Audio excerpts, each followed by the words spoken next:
¿Eh? Bueno, que el Señor me los bendiga a todos en esta preciosa tarde. La paz del Señor en cada una de vuestras vidas. Vamos a orar para dar inicio a este tiempo en la presencia del Señor. Amén. Bendito Dios y buen Padre Celestial, te damos gracias, Señor, por esta tarde. Gracias por tu amor, por tu bondad y por tus infinitas misericordias que han sido derramadas sobre nuestras vidas, soberano Dios. En esta hora, en el nombre de Jesús, queremos pedirte, Señor, que nos bendiga, Señor. Padre, que ilumines nuestro entendimiento, Señor. Que ilumine, Señor, nuestro corazón. Padre, que aumentes nuestro conocimiento acerca de tu palabra. Padre, que en medio de esta clase en la que vamos a estudiar tu palabra, Señor, tu mensaje, Señor amado, venga directo, Señor, a nuestra alma y a nuestro corazón, hablándonos también conforme a las necesidades que cada uno de nosotros tenemos espiritualmente. Eterno Dios, en tus manos ponemos este tiempo. Solo en tus manos estamos seguros. Y te damos las gracias, soberano Rey, porque tú eres bueno y porque para siempre son tus misericordias. En el nombre de Jesús. Amén. Muy bien. Que el Señor bendiga la vida de cada uno de ustedes en esta preciosa tarde. Amén. Vamos pues a dar inicio a este tiempo en la presencia del Señor y vamos a ver qué es lo que tiene Dios para nuestras vidas a través de su palabra y a través de este nuevo día, esta nueva clase en la cual pues estamos seguros Dios va a enseñarnos algo nuevo, Dios va a enseñarnos algo diferente. Amén. Bendito sea el Señor. Bueno, estamos estudiando lo que es Antiguo Testamento, ¿cierto? Habíamos tenido una tarea en la cual estábamos indagando sobre los padres de la iglesia, estábamos indagando sobre algunos escritores, grandes teólogos que ayudaron muchísimo a defender muchas doctrinas que hasta el día de hoy prevalecen y permanecen en nuestras iglesias y también son parte de nuestras vidas. Sin embargo, el objetivo de estas tareas es que nosotros podamos hacer una observación que gracias a Dios en la actualidad, yo creo que esta es la mejor época de toda la historia de la iglesia. ¿Por qué? Porque en esta época en la que estamos viviendo, es una época en la cual tenemos un acceso al conocimiento de la palabra del Señor como nunca antes en la historia lo ha habido. Pudimos quizá mientras ustedes hacían la tarea y hacían una observación a cada uno de estos hombres, pues me imagino que más de uno se ha de haber sorprendido, ¿no? De cuál era su fundamento, de que algunas de las cosas también que ellos dijeron no estaban del todo acorde a nuestra actualidad. Hoy en día podemos darnos cuenta que algunas de las cosas que ellos dijeron no estaban tampoco, no eran 100% ciertas todas las que ellos dijeron. Encontramos algunos que inclusive llegaron a alejarse del camino de Dios, caer inclusive en el ateísmo y luego volverse a Dios y ahora volverse defensores también de las doctrinas de Jesucristo. Entonces esto nos tiene que llevar a pensar y analizar a cada uno de nosotros que por esta razón y por muchísimas más, nosotros tenemos que hacer un estudio inductivo de la palabra del Señor. Tenemos que aprender a estudiar la escritura. Muchas de las cosas que conocemos y que hacemos, las hacemos sencillamente porque alguien las planteó, porque alguien las generalizó y quedaron establecidas como un dogma o como una doctrina perpetua. Pero con el pasar de los años, al hacer análisis a todas estas cosas, encontramos algunos errores. Por eso es tan importante que ustedes y yo estudiemos la palabra del Señor y estudiemos desde sus raíces, para que no simplemente atendamos a lo que hay muchos escritores, a lo que muchos nos han enseñado, sino también podamos descubrir nosotros la esencia del mensaje que Dios ha querido traernos a cada una de nuestras vidas a través de su palabra. El Antiguo Testamento es en realidad algo muy hermoso. Y para nosotros poder entender el lenguaje de Jesucristo, para nosotros poder entender el porqué de muchas situaciones de las cuales se hablaba en la antigüedad, fueron dadas de esa manera, tenemos que nosotros conocer mucho más a profundidad lo que es el Antiguo Testamento. Por eso tenemos que entender un poco más sobre su origen, sobre sus razones, tenemos que entender sobre sus costumbres, sobre todas estas cosas. ¿Para qué? Para que podamos saber por qué Jesús se refirió de alguna manera a los discípulos y también a los demás judíos, a los escribas, a los fariseos, a los saduceos, a todos los que estaban allí, que creían también ellos ser defensores de la palabra del Señor. Nosotros tenemos que ser defensores también de la palabra de Dios. En un tiempo en el que estamos viviendo, en el cual en realidad hay una gran degradación hacia la palabra de Dios. Mucha gente está rechazando la palabra del Señor, mucha gente está inventando nuevas doctrinas para degradar la fe. Y nosotros tenemos que ser esos defensores. Nosotros tenemos que ser esos apologetas, en este caso, que puedan defender las doctrinas, las enseñanzas de nuestro Señor Jesucristo y enseñarles a los hombres cuál es el plan de salvación, cuáles son los objetivos de Dios para con toda la humanidad. Por eso estamos estudiando lo que es el Antiguo Testamento. Vamos a ver el centro del mensaje del Antiguo Testamento. El centro del mensaje en el Antiguo Testamento se orienta a dos aspectos relevantes. El primero es el amor y el cuidado de Dios por sus hijos. Y el segundo es el anuncio de la salvación. No obstante, aquellos a quienes estaban dirigidas las instrucciones y advertencias se mostraron reacios y, salvo contados periodos de cercanía con su Creador, estuvieron muy atentos a las prácticas paganas de los pueblos que les rodeaban. Entonces, observemos algo del Antiguo Testamento. Ya vimos nosotros en el módulo anterior, nosotros vimos lo que eran pactos, nosotros vimos lo que eran dispensaciones, ¿cierto? Fue algo que nosotros ya estudiamos. Y estudiamos, por ejemplo, que cada dispensación tiene un objetivo y es, en otras palabras, Dios dando una nueva oportunidad, Dios desarrollando un nuevo plan para que el hombre se acerque a él y para que de esta forma pueda continuar de acuerdo a sus propósitos y a su voluntad. Sin embargo, aun cuando el hombre desobedece, aun cuando el hombre se aparta, aun cuando el hombre se aleja, volvemos a ver a Dios mostrando su amor, dando inicio a una nueva dispensación, poniendo nuevas orientaciones para que el hombre pueda hacer lo correcto delante de su presencia. Entonces, es por eso que el centro del mensaje del Antiguo Testamento tiene dos aspectos relevantes. El primero es el amor y el cuidado de Dios por sus hijos, porque Dios jamás va a dejar de amarnos. Cuando usted ha observado el Antiguo Testamento, usted ha notado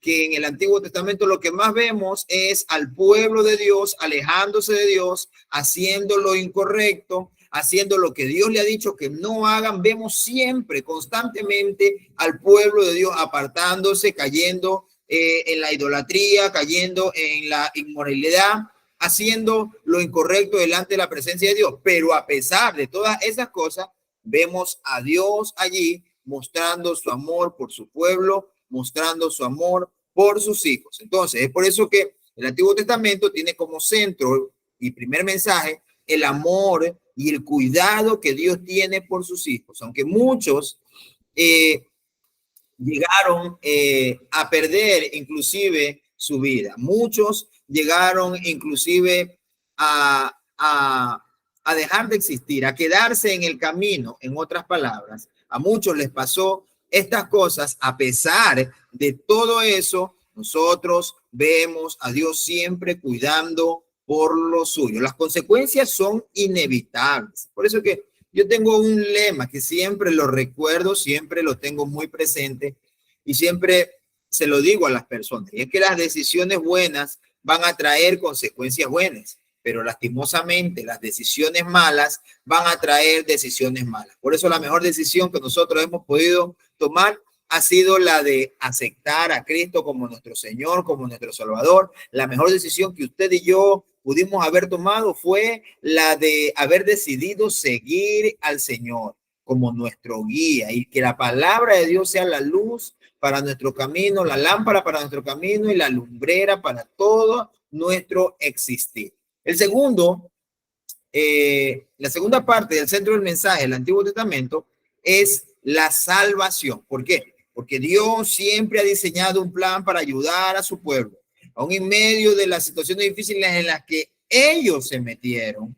por sus malas decisiones. Dios siempre ha ideado un plan de salvación. Y es por eso que aún desde el principio, Dios ya ideó que habría un redentor, que habría una nueva esperanza para su pueblo, para sus hijos, en medio de la cual pues ellos podrían obtener lo que Dios estaba también y había planeado para cada uno de ellos. Por eso dice acá, aquellos a quienes estaban dirigidas las instrucciones y advertencias se mostraron reacios. Y mira lo que dice, salvo contados periodos de cercanía con su creador, estuvieron muy atentos a las prácticas paganas de los pueblos que les rodeaban. Cuando nosotros vamos a empezar a estudiar lo que es Antiguo Testamento, vamos a observar que lastimosamente, la realidad de el pueblo del Señor escogido por Dios, linaje de Abraham desde el principio, este pueblo más tiempo vivió alejado de Dios que cerca del Señor.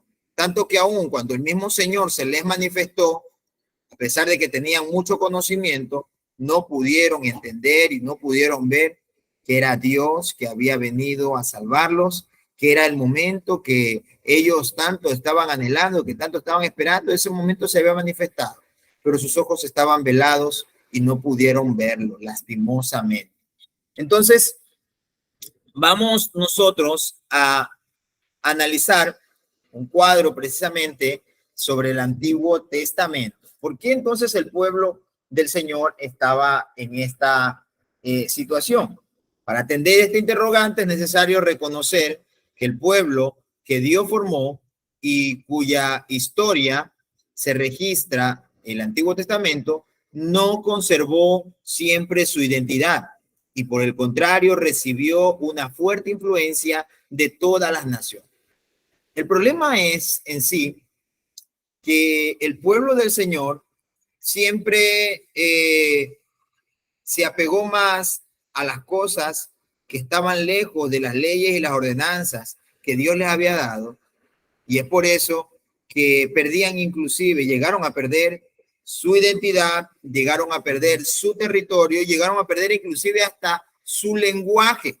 Llegaron a perderlo, inclusive su lenguaje. ¿Por qué razón? Porque no hicieron lo correcto delante del Señor. ¿Por qué pasó esto? Porque ellos estaban más inclinados a las prácticas de los extranjeros, asimilaron sus culturas, sus esquemas de gobierno, sus prácticas religiosas, y esto los llevó a esa situación. Este hecho determinó los permanentes altibajos que observamos en su devenir histórico. A veces estaban bien en su relación con el Señor, sujetos a sus leyes y enseñanzas, y poco después los sorprendemos doblegados a los valores y principios del paganismo, atemperados a los exabruptos que cometían, de manera que les parecían normales y hasta deseables. La influencia que ejercieron sobre los hebreos, quienes los rodeaban, así como Egipto y Babilonia, estuvieron en esos territorios experimentando el destierro y se vio reflejada en su comportamiento para con Dios, con ellos mismos y con sus semejantes. ¿Ven? Entonces, esto es lo que pasó con el pueblo del Señor. Nosotros vamos a ver la historia y vamos a ver inclusive cuando se manifiesta un juez, cuando se manifiesta un rey que toma buenas decisiones, que quiere hacer lo correcto, que quiere volver el corazón de los hijos hacia su padre. pero lastimosamente este periodo no lleva mucho tiempo porque la gente siempre ha estado mirando más hacia los costados, hacia los que están a su alrededor, que hacia quien es la fuente de todas las cosas. Por algo el salmista también llegó a decir en algún momento, alzaré mis ojos a los montes, de donde vendrá mi socorro. Socorro viene de Jehová, que hizo los cielos y la tierra.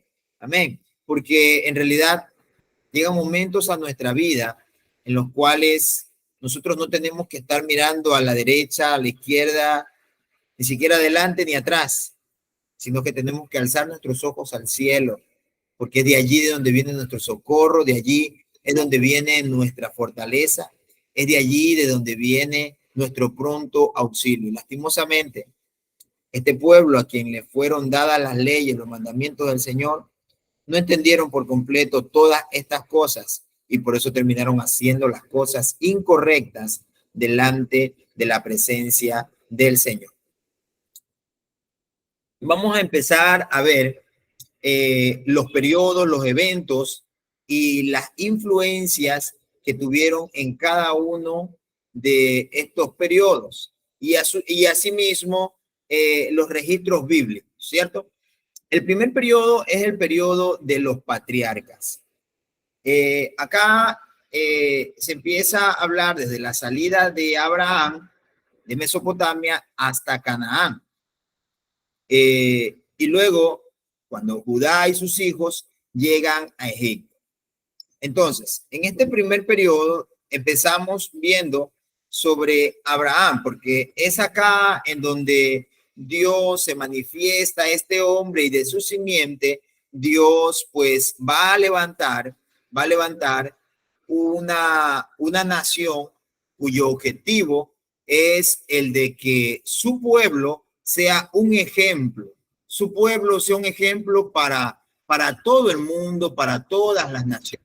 Amén. Ese es el objetivo del Señor en este tiempo, ese es el objetivo de Dios para esta temporada, que su pueblo pueda ser un ejemplo para el mundo, que cuando el mundo vea a los hijos del Señor, el mundo pueda decir, aquí hay una esperanza, Dios quiere hacer algo nuevo, Dios quiere hacer algo distinto, Dios quiere hacer algo diferente con cada uno de nosotros. Amén.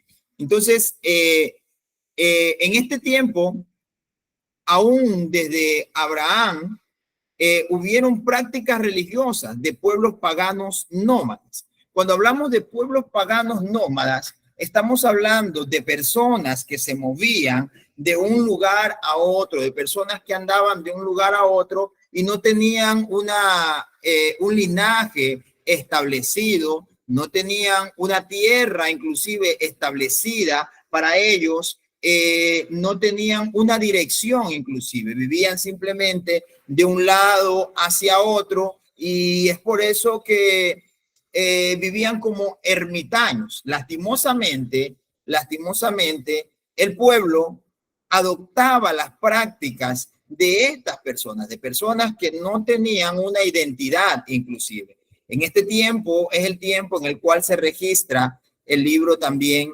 de el Génesis. Y podemos ver inclusive cómo aún en ese tiempo hay muchas prácticas inclusive idolátricas. Podemos ver, por ejemplo, aún cuando Isaac toma a su mujer Rebeca, allí podemos ver prácticas idolátricas. Podemos ver cuando Jacob también se lleva a sus mujeres, Lea y su mujer Raquel, ellas también toman inclusive de las imágenes de su padre y las van llevando allí, esos ídolos los van llevando juntamente con ella. Entonces vamos viendo cómo las raíces de cada uno de estos hombres siempre tuvieron una influencia idolátrica. Podemos ver inclusive el padre de Abraham, el abuelo de Abraham, también era un hombre idólatra. Algunos historiadores aseguran inclusive que Abraham era un hombre el cual tuvo un trato con Dios.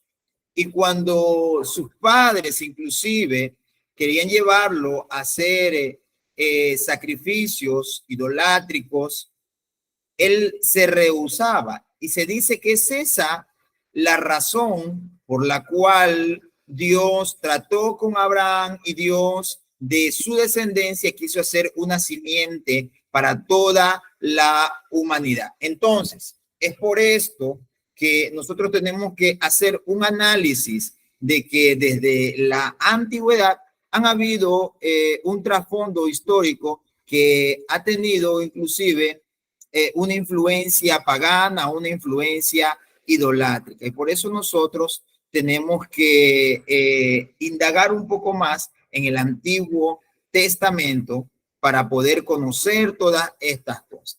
Luego viene otro periodo, como es el periodo del Éxodo. Acá vemos nosotros la presencia de los hebreos en Egipto. La nación, tras derrotar a los invasores y eso, prospera. Sale del cautiverio en el año 1450 antes de Cristo, bajo el gobierno del faraón Ramsés. Y luego nosotros vemos cómo se promulga la ley en el Sinaí. Bueno, hacemos un paréntesis acá para poder entender algo muy importante. Escuchen esto. Y es que si ustedes hacen un análisis de los años, cuando empezamos a estudiar el Antiguo Testamento, y ustedes hacen un análisis de los años, vamos a ver como que no hay coordinación. Porque, por ejemplo, acá nos habla del 1450 antes de Cristo.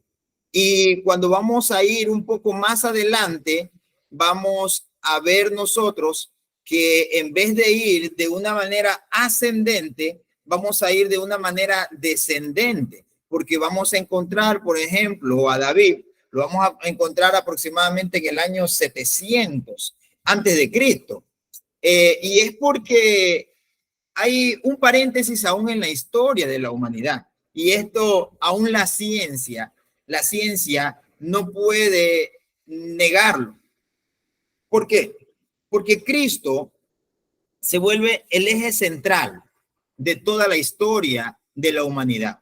Tanto así que la historia de la humanidad está dividida entre antes de Cristo y después de Cristo.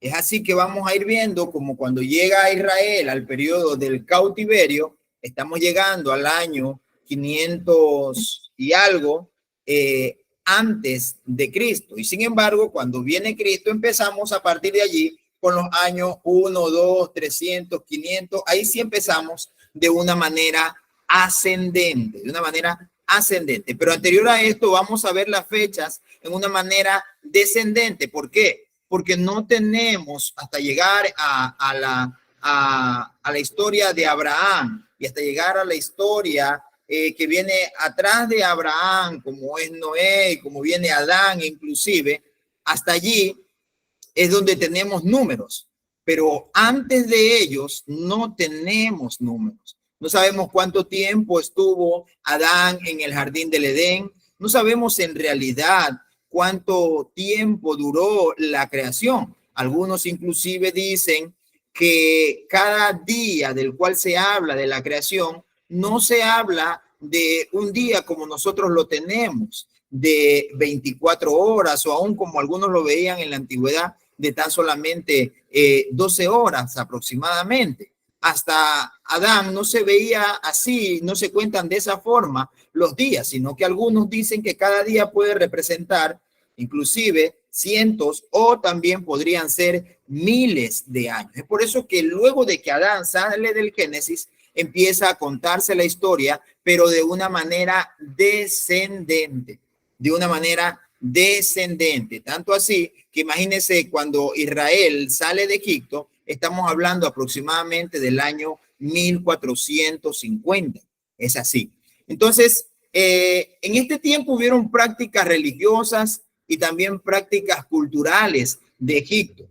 Cuando hace su aparición Moisés, ciertamente Israel estaba clamando a Dios para que Dios los libertase del yugo egipcio, pero a pesar de eso, ellos también se habían apegado a las prácticas religiosas y culturales que habían en Egipto. Es por eso que aun cuando ellos salen de Egipto, no dejan de lado del todo estas prácticas. ¿Por qué?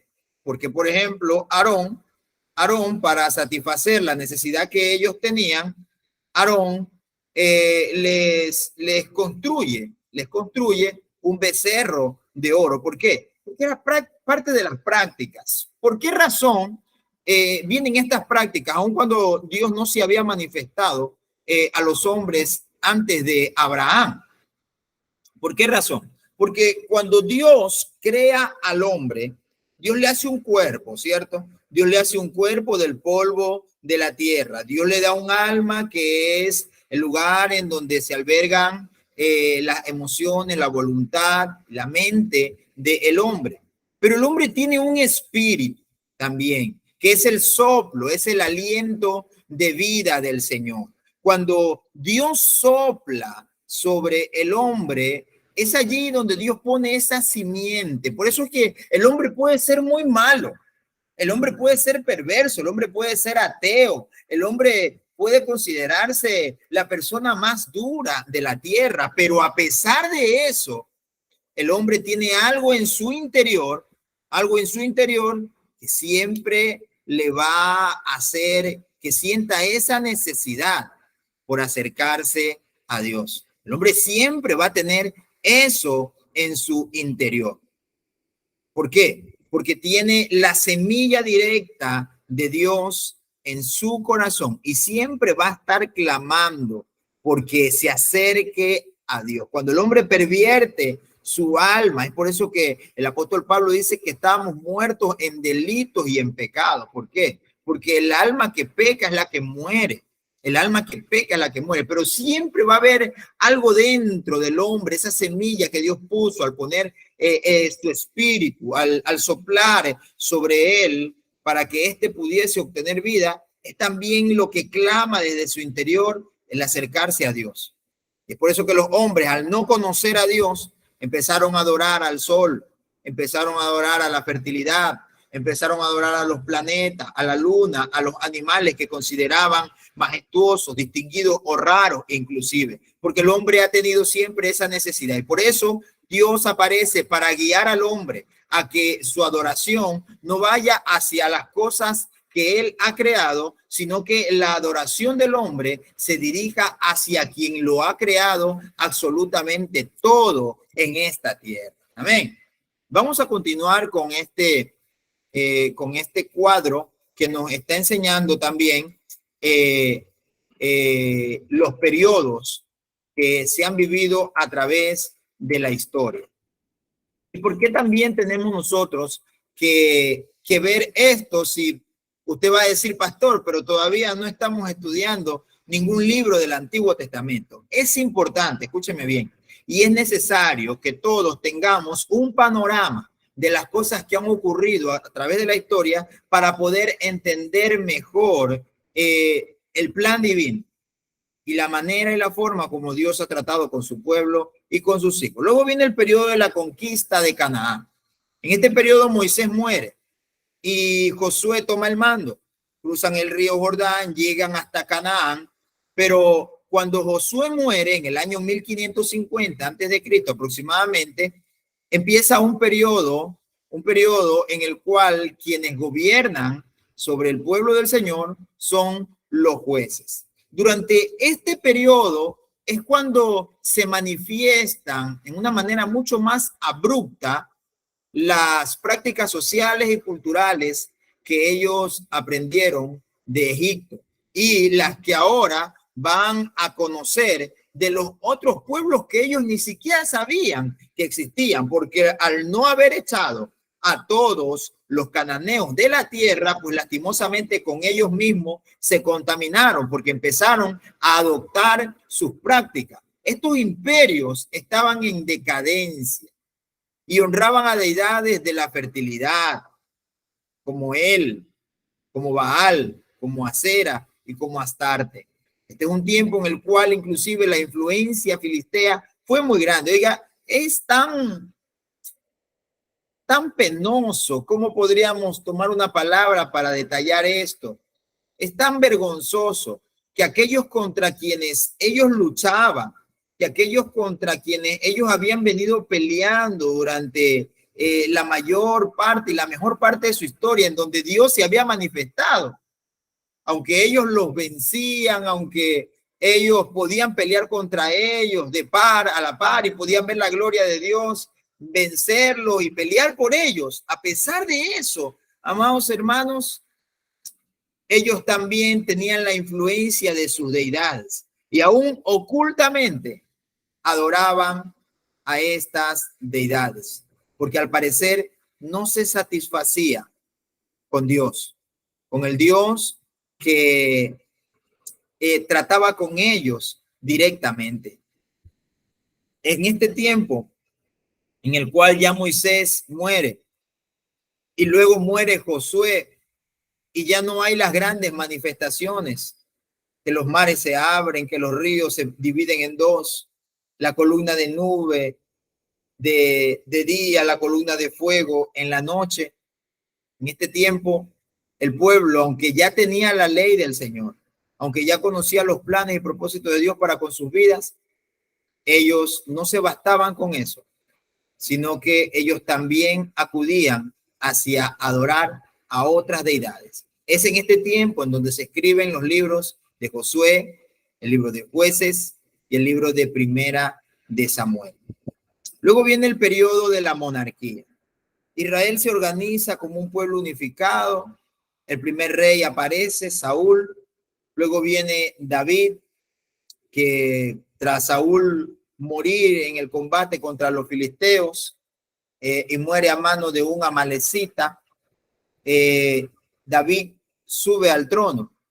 Israel empieza a vivir su mayor esplendor político, militar, económico y religioso. Israel se volvió temido para todas las naciones de la tierra hasta ese momento conocidas. Se volvió un pueblo temido. ¿Por qué? Porque aun cuando enfrentaban gigantes, el único gigante no fue Goliat, hubieron más gigantes inclusive que David tuvo que enfrentar.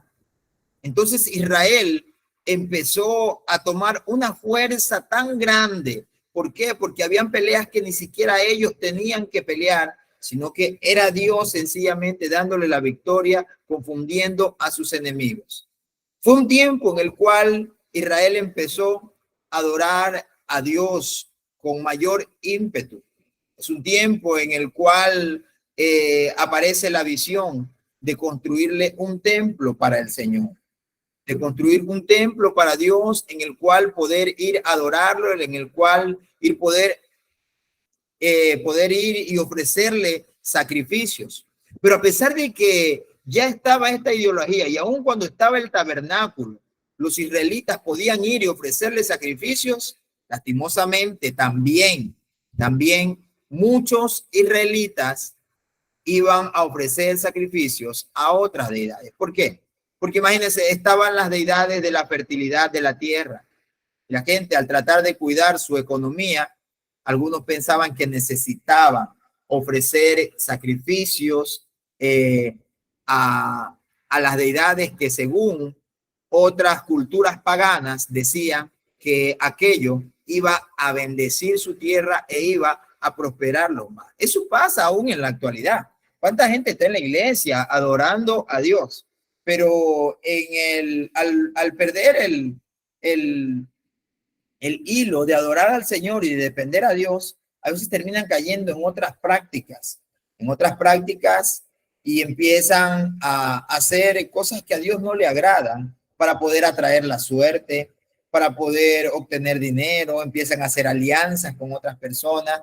Imagínense el tiempo en el que estamos, en el que inclusive muchas mafias se están metiendo en el corazón de muchos creyentes, de muchos evangélicos, se están metiendo y la gente está tomando y creyendo que esa es una manera de adorar a Dios, de que la bendición ha llegado a sus vidas, cuando en realidad no es así. Cuando Dios te bendice y tus manos están limpias. Amén. Cuando Dios te bendice, tus manos permanecen limpias y tu corazón permanece cercano al Señor.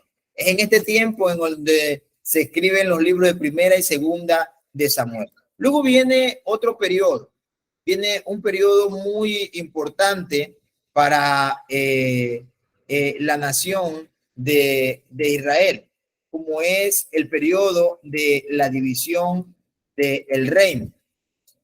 Imaginemos, observemos algo ahora, y es que David estaba reinando en Israel. David estaba haciendo lo correcto con Israel.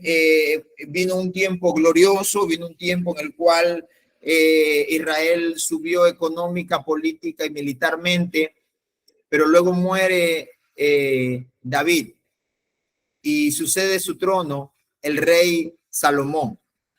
A pesar de que este hombre es conocido como el hombre más sabio que hubo en la tierra, es penoso también tener que reconocer que esa sabiduría no la heredaron sus hijos. Es penoso también tener que reconocer que a pesar de toda la sabiduría que tuvo, su corazón se desvió del Señor.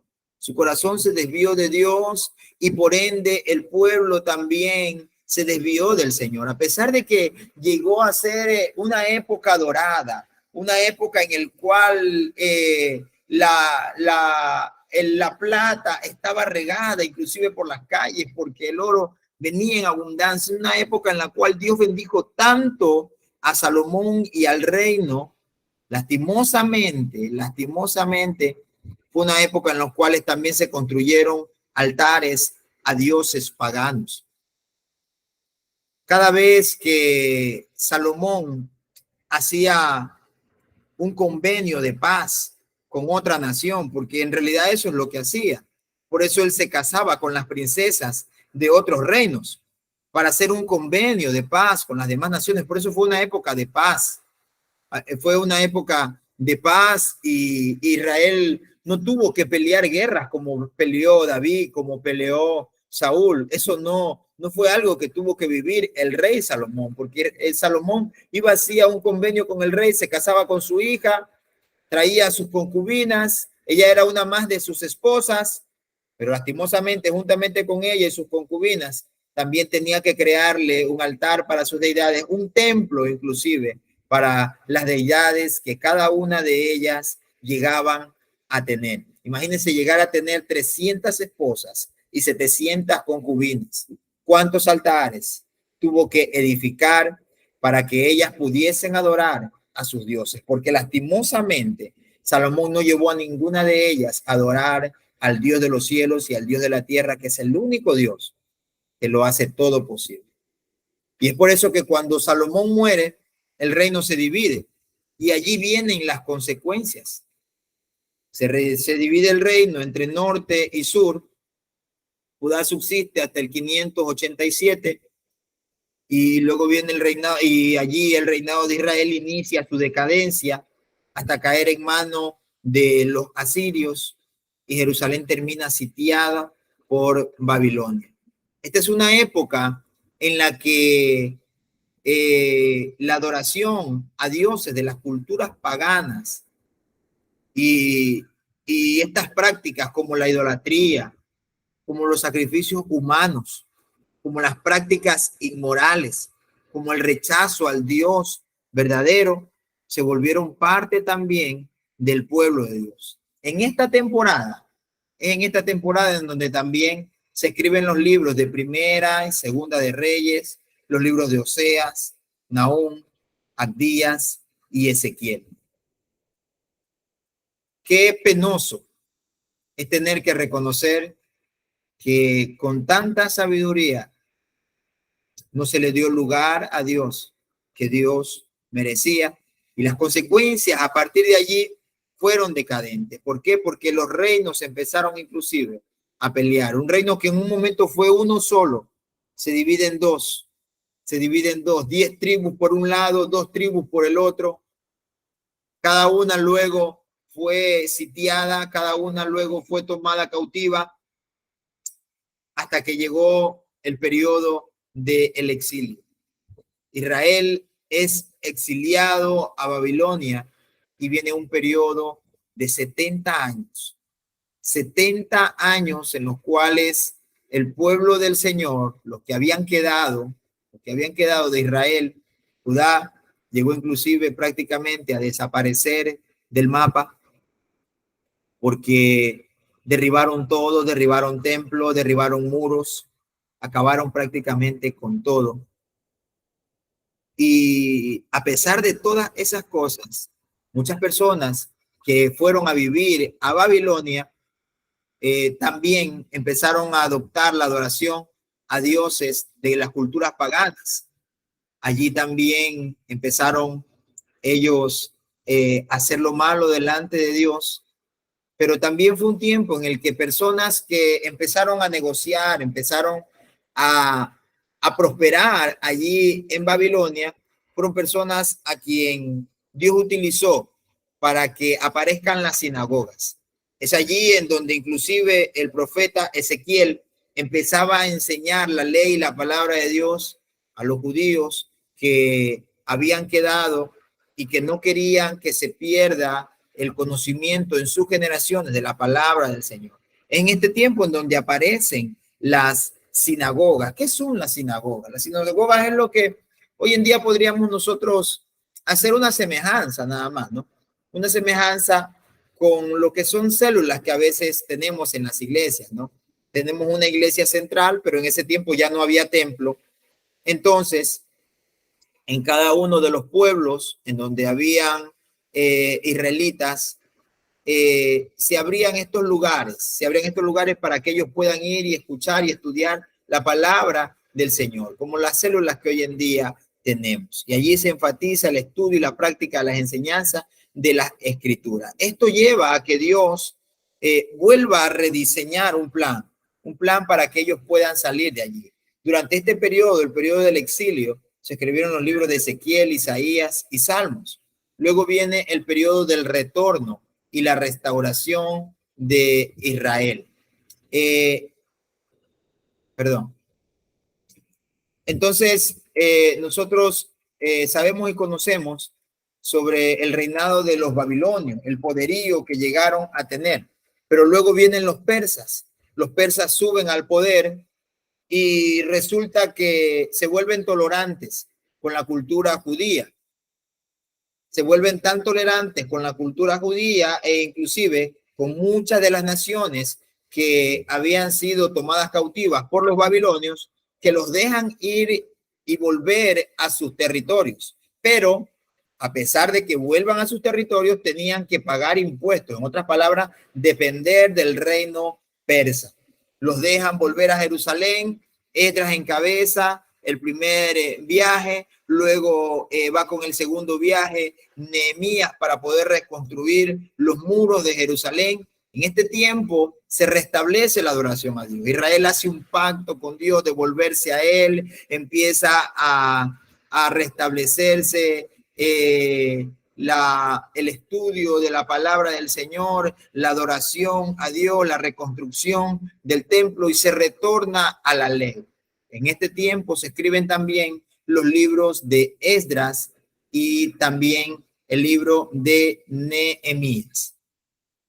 Y continuamos hacia un tiempo que ya está marcando el fin de todo lo que fue la dispersión de Israel y es el periodo helenístico. Los persas estaban al mando prácticamente del mundo hasta ese tiempo conocido, pero luego aparece un hombre llamado Alejandro Magno, que a pesar de que su reinado no fue tan largo, a pesar de que su gobierno no fue tan largo, este hombre marcó también un referente en la historia. Acabó con el dominio persa que estaba en Cercano Oriente y se inicia el periodo helenístico. Es allí donde se produce también, lastimosamente, la dispersión de los judíos, que es la diáspora. ¿Por qué? Porque luego de la muerte de Alejandro Magno, la influencia de la cultura helenística promovida por Antíoco Epifanes hizo que se provoque una persecución hacia los judíos. Antíoco fue uno de los gobernantes más paganos de toda la historia, un hombre que no entendió en lo absoluto el temor hacia Dios, tanto que quiso llevar al pueblo de Dios, inclusive, a hacer sacrificios en contra de sus creencias. Estos se negaron a hacerlo y por eso empezó a perseguirlos. Y fue allí donde muchos judíos se dispersaron por diferentes partes de la tierra. Esto se le llama la diáspora, la dispersión del pueblo del Señor. Pero luego viene un tiempo, en el año 63, el general romano Pompeyo conquistó Jerusalén y es allí en donde Siria, Palestina, se convierten en provincias de Roma. Este es un tiempo en el que hace su aparición Juan el Bautista, luego de que hubo un periodo de silencio de aproximadamente 400 años sin manifestación profética, y aparece nuevamente Juan, y aparece nuevamente un profeta. Este profeta fue Juan el Bautista. Qué triste la historia de lo que tuvo que pasar el pueblo de Dios por lastimosamente haber dejado a Dios, por lastimosamente haber hecho las cosas incorrectas delante de la presencia del Señor. Imagínense que en el tiempo de Antíoco de Epifanes es cuando se provoca la rebelión de los macabeos, en donde Judas Macabeo toma el mando y hace esta rebelión contra el gobierno de la dinastía seleucida. Y es allí en donde ellos empiezan a rebelarse contra este gobierno, y pues luego viene su hermano también, asume la dirección sacerdotal, y es allí en donde empiezan también ellos a retomar y a tomar la palabra de Dios, a poder volverla a reformar, a poder volverla a reunir, los libros que todos ellos tenían, y empezaron a transcribirlos inclusive en el idioma que en ese tiempo existía, de la mano de los sacerdotes. Entonces, fue un periodo muy duro hasta que apareció Juan el Bautista y por ende luego apareció nuestro Señor Jesucristo. Esto se le llama el periodo intertestamentario. Entonces, es fácil notar que desde la perspectiva de Israel, descubrir que fallaron por su inclinación a la mundanalidad y a desechar lo que aprendieron de Dios para asumir los antivalores morales, culturales, religiosos de aquellos que no aman a Dios. Cuando revisamos la historia, es necesario que en el ámbito personal y como personas que también nos estamos formando ministerialmente, nos preguntemos si hay todavía en nuestras vidas principios del mundo que prevalecen, si estamos asumiendo prácticas de aquellos que no tienen a Dios en su vida, cuáles son los aspectos de nuestros pensamientos y actitudes que debemos de cambiar. En realidad, esto es algo muy importante que nosotros tenemos que ver y tenemos que atender, porque así como Israel lastimosamente vivió repitiendo la misma historia, nosotros, que hoy en día también somos el pueblo del Señor, podríamos estar en el mismo error, una y otra vez cayendo en lo mismo, viviendo tiempos de bendición, viviendo tiempos de gloria, pero luego viviendo tiempos de juicio, de castigo por causa de la desobediencia. Entonces tenemos que hacer una reflexión en cada uno de nuestras vidas. Y es que en periodos en los cuales hay crisis en nuestra vida, en los cuales pasamos momentos difíciles, en esos periodos nosotros tenemos que entender que la única opción que hayamos es la de acercarnos a Dios. No podemos vivir lejos del Señor. No podemos vivir de una manera como si Dios no existiese o como si Dios no estuviese viendo y conociendo cada uno de nuestros actos, cada una de las cosas. Hay todavía en nuestras vidas cosas de este mundo. Quizás estamos tomando prácticas de aquellos que no tienen a Dios en su vida. ¿Qué cosas tenemos que cambiar? Reflexionemos en esto, ya que este estudio no es solamente para conocer la historia, sino también para que veamos la historia nuestra, de cómo estamos viviendo y de qué estamos haciendo para la gloria y la honra del Señor. El Antiguo Testamento para los judíos. Cuando nosotros estudiamos el Antiguo Testamento, es necesario que comprendamos que tal como lo concibían los judíos, el Antiguo Testamento se integraba por la ley, los profetas y los escritos sagrados. Esto inclusive era avalado por el Señor. Jesús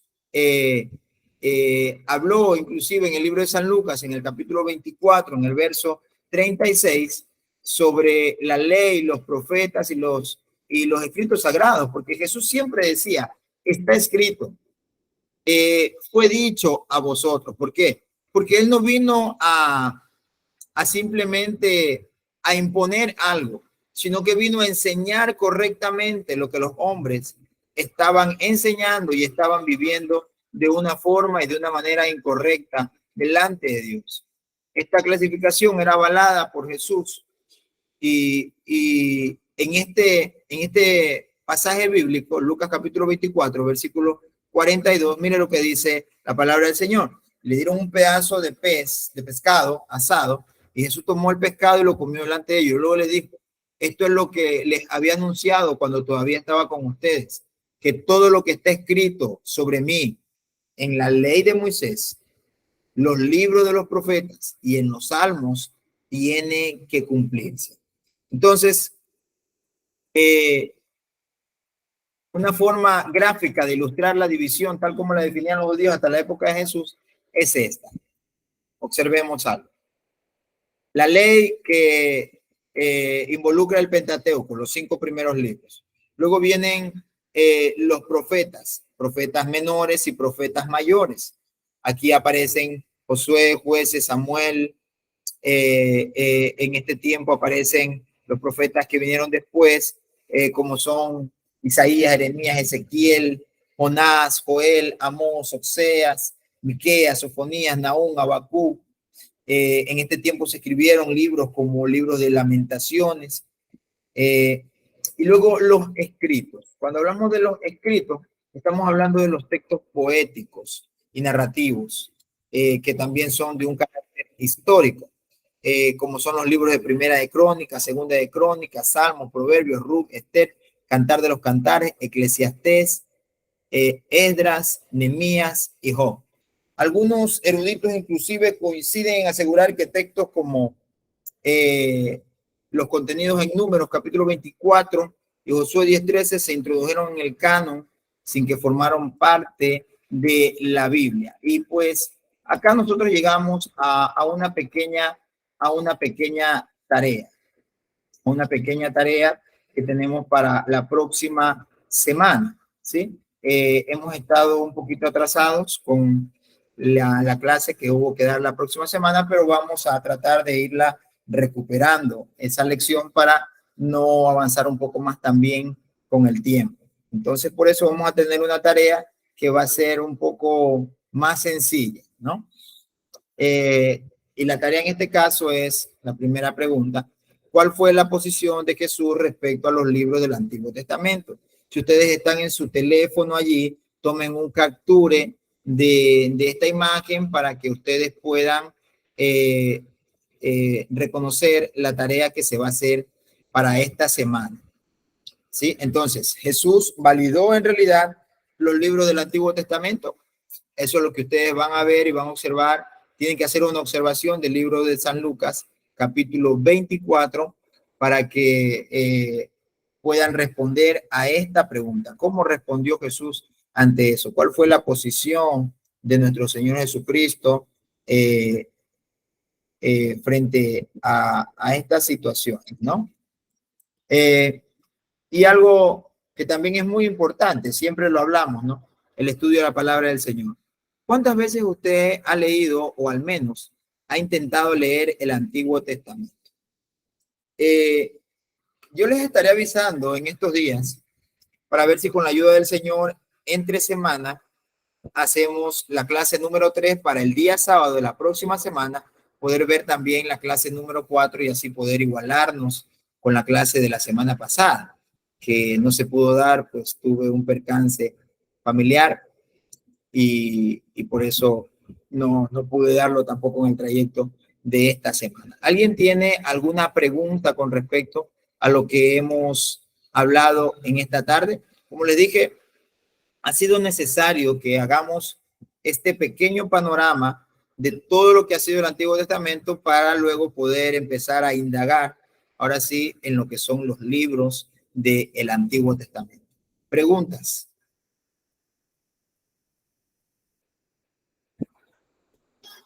Pueden activar su micrófono.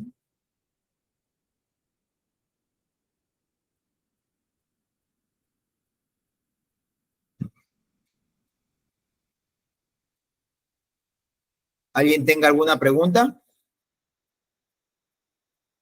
No le escucho.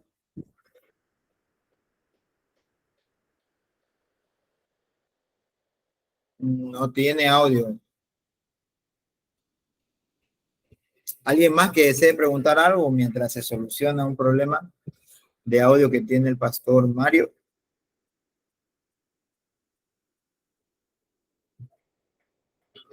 ¿Alguien más me puede hablar quizá para ver si es que quizá no creo que tenga ningún problema yo? Ya les activé para que ustedes puedan activar. Bendiciones, pastor, ¿me escucha? Ah, sí, sí lo escucho. Perfecto. Entonces todo está correcto con el audio. Bueno, yo sí quería hacerle una pregunta. Amén.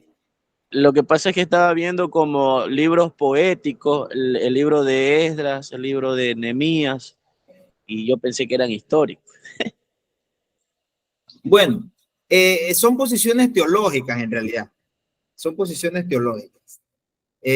Algunos, yo en lo personal también lo considero como libros históricos. Se los consideran también como libros históricos. Pero algunos otros los consideran como libros poéticos porque fue un tiempo de reforma en el que estos fueron escritos. Por ejemplo, el libro de Esdras.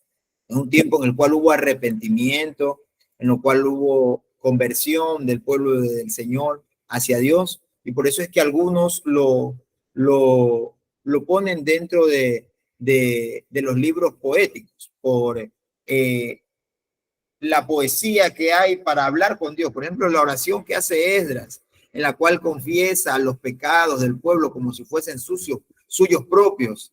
En realidad es una oración hermosa. La oración que hace Mías también son oraciones Eso es hermosas. poderoso, eso es lindo, eso es lindo. Amén.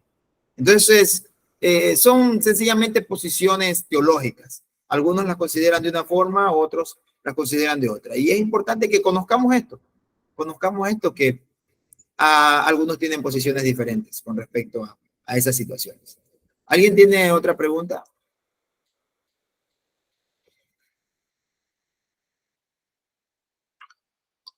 Bendito sea el nombre del Señor. Muy bien, bueno, en vista de que no tenemos más preguntas, espero ya tengan clara también la tarea de esta semana. Yo les voy a estar avisando a ver si es que podemos tener la clase el miércoles o el jueves. Voy a ver cómo estoy con el tiempo en esos días. Yo les estaré avisando si puedo hacerlo para poder ir poniéndonos al día, ¿sí? Con la clase que tenemos atrasada. Entonces, vamos a dar por finalizada esta clase. Me están esperando también acá. Alguien quiere hablar conmigo, entonces vamos a darle gracias a Dios. Señor, gracias por esta tarde. Gracias, Señor, por tu amor, por tu bondad, por tu misericordia derramada hacia nuestras vidas. Gracias por permitirnos en este día, Señor, poder continuar estudiando tu palabra, Señor. Gracias, Señor, por permitirnos, Dios mío, ampliar nuestros conocimientos acerca de ti, eterno Dios. En esta hora, en el nombre de Jesús, queremos pedirte, Señor, guárdanos, cuídanos, bendice nuestras vidas, la de nuestra familia.